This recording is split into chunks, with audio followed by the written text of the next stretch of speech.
আমি আজকে নারীদের উদ্দেশ্যে বলবো, আজকে আমাদের সমাজে পুরুষরাই বেশি নির্যাতিত হয়। পুরুষরা কত নির্যাতিত হয় সে শব্দ বাসায় প্রয়োগ করা যায় না, বাড়ির বাইরে সেই শব্দ যাওয়া যায় না। কিন্তু আমাদের মায়ের শরীরে যদি একটু যদি আঘাতের ছোঁয়া লাগে, গোটা মিডিয়া জগৎ আজকে তুলপার হয়ে যায়।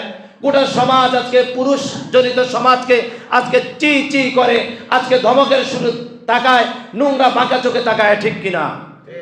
এই রাতেও আল্লাহ সুবহানাহু ওয়া তাআলা যাদেরকে ক্ষমা করবেন না তাদের মধ্যে অন্যতম হচ্ছে ইল্লা আলী মুশরিকিন, যারা মুশরিক।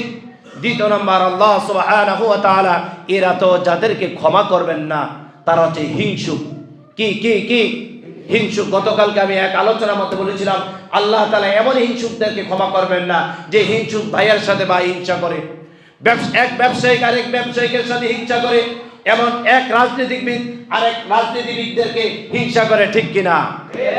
এই যে বর্তমানে যে রাজনৈতিক দৃশ্যপট আমাদের চোখের সামনে ভাসছে, এটা নোংরা এবং দৃষ্টান্তমূলক একবারে জঘন্যময় একটা রাজনীতি কালচার আমাদের সমাজের মধ্যে বিরাজমান, ঠিক কিনা? রাসূল আরবি সাল্লাল্লাহু আলাইহি ওয়াসাল্লাম বলেছেন, এক ব্যক্তির যদি বদনাম যদি করতে হয় সঠিক এবং সুন্দর যদি না হয়, সঠিক যদি না হয়, তার নামে মিথ্যা বলা যাবে না, সেটা কবিরা গুনাহ, এই কারণে তুমি জাহান্নামে যাবা।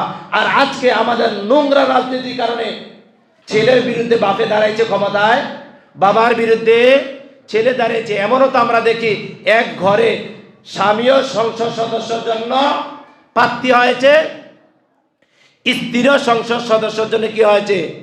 প্রার্থী হয়েছে। দিন শেষে স্ত্রী কয় স্বামীর বদনাম, বুঝাতে পারি নাই, স্বামী কয় স্ত্রীর বদনাম।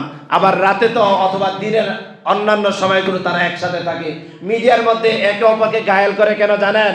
নিজেকে একটি অবস্থান তৈরি করার জন্য। এইরকম হিংসুককারীকে আল্লাহ তাআলা এই রাতেও ক্ষমা করবেন না। এই জন্য আমাদের রাজনীতি হবে স্বচ্ছ এবং পরিষ্কার পরিচ্ছন্ন। আমি গত কয়েকদিন আগে দেখেছি, রাজনীতি মঞ্চে বক্তব্য দিতে গিয়ে, মিছিল মিটিং করতে গিয়ে মানুষ আহত হয়। শুধু আহত হয় নাই, আমার রাস্তার মধ্যে আজকে মানুষ নিহত হচ্ছে। বাস্তব নাকি অবাস্তব? এটা হচ্ছে নোংরা, জঘন্য, ঘৃণিত, নিকৃষ্টময় রাজনীতি একটি কালচার। এই কালচারের সাথে আমরা একসাথে হাত মিলাতে পারি না। আমরা একই সমাজের মধ্যে ঈদের সালাত আদায় করি, একই মাঠের মধ্যে আমরা জানাজার সালাত আদায় করি, একই মাঠের মধ্যে আমরা জুমার সালাত আদায় করি, একই মাঠের মধ্যে আমরা ওয়াজ মাহফিলের সময় দেই। রাত পোহালে, দিনের শুরুতে, দিনের শেষে একসাথে আমরা কাঁধে কাঁধ মিলে চলি।